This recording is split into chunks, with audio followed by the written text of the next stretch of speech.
j'ai une grande nouvelle à partager avec vous. Si vous êtes propriétaire d'une boutique ou d'une entreprise, vous avez désormais la possibilité d'associer votre boutique à ma chaîne YouTube. Que ce soit via des plateformes comme Fourth Wall, Shopify, Spreeshop ou Spring, c'est l'occasion parfaite de donner plus de visibilité à vos produits. Si vous êtes intéressé, n'hésitez pas à me contacter via l'email dans la description. Et maintenant, je vous souhaite un excellent visionnage. Pensez à vous abonner et à activer la cloche de notification. Pourquoi la musique est interdite en islam? Voici les preuves dans le Saint-Coran et dans les hadiths authentiques. En islam, la musique est un sujet qui a toujours suscité des débats, mais la majorité des érudits s'accordent à dire qu'elle est interdite. Cette interdiction se base sur les preuves issues du Saint-Coran et des hadiths authentiques. Cet article explore les raisons pour lesquelles la musique est prohibée et présente les arguments religieux qui appuient en cette position. Premièrement, les preuves du Saint-Coran. Le Coran ne mentionne pas explicitement le mot « musique », mais certains versets sont interprétés par les grands savants pour signifier la réprobation de cette pratique. Dans Sourate Luqman, verset 6, Allah nous dit « Et parmi les hommes, il est quelqu'un qui, sans science, achète des propos futiles pour égarer les gens du chemin d'Allah et pour en faire un objet de raillerie. Voilà ceux-là qui subiront un châtiment avilissant. » Combien de musulmans prennent des abonnements sur les plateformes pour n'écouter que des futilités? Combien de musulmans font la promotion de cette industrie malsaine? Même récemment sur les réseaux sociaux, on a vu une femme voilée faisant la promotion de 2 rappeurs. Je ne sais pas personnellement si elle est musulmane ou pas.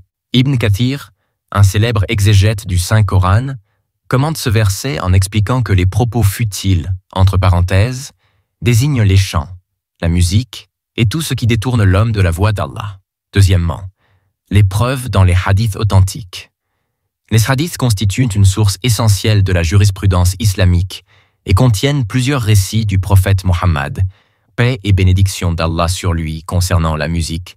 Ce hadith rapporté par Al-Bukhari où le prophète, paix sur lui, a dit « Il y aura dans ma communauté des gens qui rendront licite l'adultère, la soie pour les hommes, le vin et les instruments de musique. » Ce hadith montre clairement que la musique fait partie de ce qui sera rendu licite par certaines personnes. Le terme utilisé dans le hadith est « ma'azif », qui désigne tout instrument de musique. Un autre hadith rapporté par Ibn Majah, où le prophète, paix et bénédiction sur lui, a dit « Cette communauté boira du vin et appellera cela par un autre nom, tandis que des chanteurs et des instruments de musique se tiendront sur leur tête, et Allah les engloutira sous terre et transformera certains en singes et en porcs. Ce sont qui remplissent les bars et les boîtes de nuit de nos jours. Soyons sérieux et honnêtes, ce ne sont pas que des non-musulmans qui visitent ces endroits. Les musulmans participent aussi pleinement. » Ce hadith authentique montre la gravité de l'usage de la musique et du chant, en l'associant à un acte de désobéissance à Allah. Troisièmement, la sagesse derrière cette interdiction. L'islam vise à préserver la pureté du cœur et de l'esprit. Les savants expliquent que la musique affecte profondément l'âme et pousse à la négligence de la prière et de la méditation sur le Coran. Elle peut également inciter à des comportements immoraux et détourner les croyants de leur devoir d'adoration. Ibn Qayyim al-Jawziyya, un grand érudit musulman, a expliqué que la musique et le chant font naître dans le cœur une passion qui entre en concurrence avec la parole d'Allah. Lorsqu'il domine le cœur, l'amour pour le Coran et le rappel d'Allah diminuent. Quatrièmement, et conclusion. L'interdiction de la musique en islam se base sur une compréhension rigoureuse du Coran et des hadiths authentiques. Elle vise à protéger les croyants des influences nuisibles qui pourraient les éloigner du chemin d'Allah. Néanmoins, il est important de souligner que toutes les formes de chant ne sont pas interdites.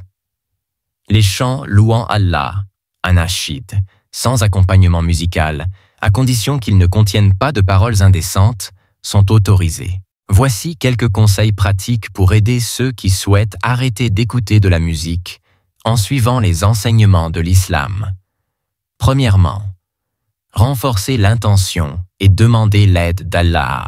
La première étape est de nourrir une intention sincère pour abandonner la musique. Demandez à Allah de vous donner la force et la patience pour surmonter cette habitude.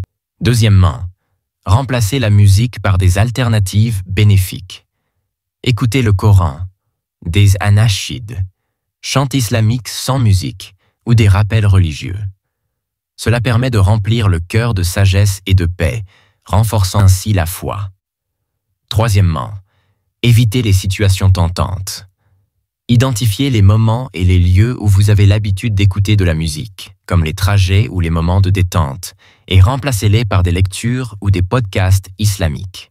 Quatrièmement, éduquez le cœur sur les raisons spirituelles de l'interdiction. Lisez et comprenez les raisons de l'interdiction de la musique en islam. Se rappeler que cette interdiction vise à purifier le cœur et l'âme peut aider à renforcer la volonté. Cinquièmement, prendre des mesures progressives. Plutôt que d'arrêter du jour au lendemain, réduisez progressivement votre écoute de musique. Cela peut rendre le processus plus facile et moins brusque. Sixièmement, s'entourer de rappels constants. Remplissez vos espaces de rappels de l'islam, par exemple. Affichez des versets coraniques ou des hadiths qui inspirent de la piété et l'amour d'Allah. Septièmement, trouvez un groupe de soutien. Entourez-vous de frères et sœurs qui partagent le même objectif. La motivation collective aide à rester sur la bonne voie.